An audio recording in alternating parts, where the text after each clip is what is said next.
perkenalkan nama saya Tantri Nokomori. Di video ini, saya akan membahas apa itu anak dengan kesulitan belajar. Materi yang pertama yaitu pengertian. Anak dengan kesulitan belajar pada dasarnya berbeda dengan anak dengan hambatan intelektual. Jika anak dengan hambatan intelektual memiliki IQ yang di bawah rata-rata, anak dengan kesulitan belajar memiliki IQ yang normal. Anak dengan kesulitan belajar ini merupakan kondisi di mana anak ini kesulitan dalam melakukan aktivitas akademiknya seperti membaca, menulis, dan berhitung. Nah, anak kesulitan belajar ini biasanya ada gangguan pada ketidaknormalan sistem syaraf yang seharusnya bekerja. Nah, selanjutnya ini ada materi kedua, yaitu tentang macam-macam dari learning disability. Yang pertama itu ada disleksia, disgrafia, dan diskalkulia. Yang pertama ada disleksia.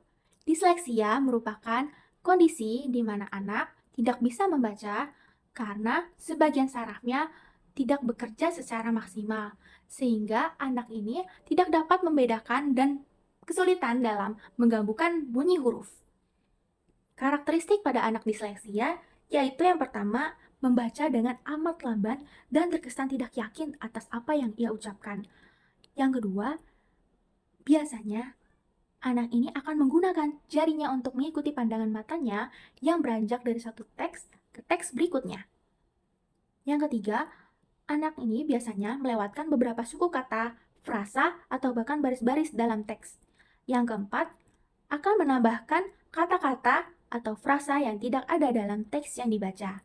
Yang kelima, membolak-balikan susunan huruf atau suku kata dengan memasukkan huruf-huruf lain. Yang keenam, salah melafalkan kata dengan kata lainnya, sekalipun katanya ini tidak memiliki arti yang begitu penting dalam teks. Yang ketujuh, anak akan membuat kata-kata sendiri yang tidak memiliki arti. Yang kedelapan, mengabaikan tanda-tanda baca. Nah, selanjutnya ini ada contoh dari anak dengan disleksia. Anak dengan disleksia ini yang pertama, pengubahan kata batu menjadi batu. Ini merupakan penambahan suku kata. Selanjutnya ada kata masak menjadi masak, yaitu menghilangkan huruf dalam suku kata. Yang ketiga, kata dadu menjadi babu, merupakan pembalikan huruf yang ada. Biasanya anak dengan disleksia ini tidak hanya huruf, tapi kata atau angka yang akan terbalik secara dari arah kiri ke kanan ataupun sebaliknya. Yang keempat, ada kata papa menjadi kakak. Kata ini terbalik dari atas ke bawah, berbanding terbalik dengan yang kata sebelumnya. Selanjutnya ini yang terakhir, contoh dari kata lupa menjadi luga. Nah, kata lupa menjadi luga ini merupakan penggantian huruf. Nah, terusnya ada disgrafia. Disgrafia merupakan kesulitan dalam mengekspresikan pikirannya berupa bentuk tulisan karena tidak bisa menyusun kata dengan baik. Nah, disgrafia ini bukan disebabkan oleh inteligensi rendah, rasa malas atau tidak mau belajar, atau asal-asalan menulis. Tanda-tanda jika anak mengalami disgrafia yaitu terdapat ketidakkonsistenan bentuk huruf dalam tulisannya. Selanjutnya, penggunaan kata kapital dan kecil masih disambung. Selanjutnya itu anak masih sulit dalam memegang alat tulis. Biasanya pegangannya itu agak aneh dan terkesan sulit untuk penggerakannya. Selanjutnya itu merasa kesulitan meskipun anak hanya disuruh menyalin saja.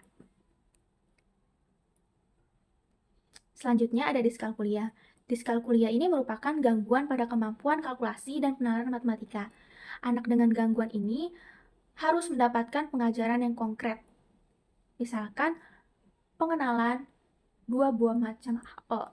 Nah, karakteristik dengan anak diskalkulia ini adalah yang pertama, adanya gangguan keruangan, abnormalitas persepsi visual, asosiasi visual motorik, gangguan perhatian, kesulitan memahami simbol, dan gangguan penghayatan tubuh, serta kesulitan membaca.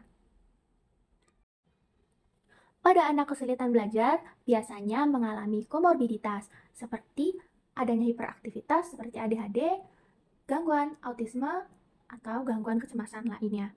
Nah, selanjutnya ini ada upaya mengatasi anak dengan kesulitan belajar.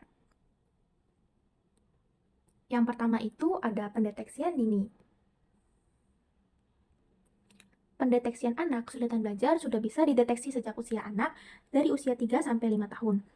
Nah, yang dideteksi ini ada itu perkembangan persepsinya, kemampuan berbahasa, perkembangan motorik, penguasaan diri, penguasaan dalam pemusatan perhatian, kemampuan daya tangkap, perkembangan konseptual, observasi dan wawancara non-penilaian, penilaian kelas, dokumentasi hasil penilaian, serta catatan dalam program konseling. Selanjutnya ini ada pemberian motivasi diri. Motivasi yang dimaksud ini ada motivasi instrumental. Motivasi instrumental yang dimaksud itu adalah motivasi seperti adanya imbalan.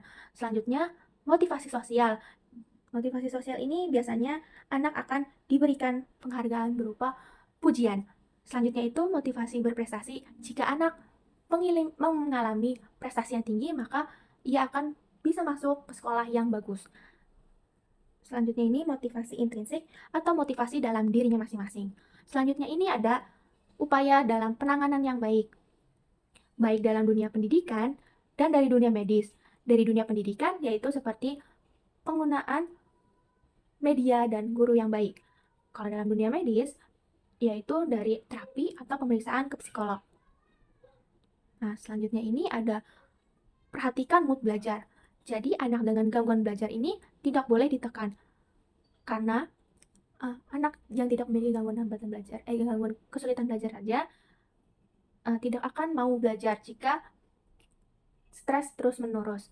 Selanjutnya ini ada cermati tahap penanganannya, yaitu melalui asesmen, identifikasi, dan observasi.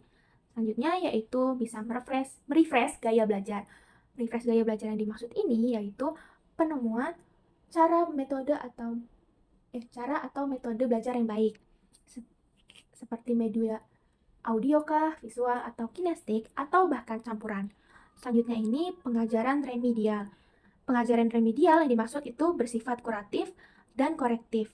Bersifat kuratif ini maksudnya itu perbaikan dan melihat bagaimana perkembangan anak dengan kesulitan belajar tersebut.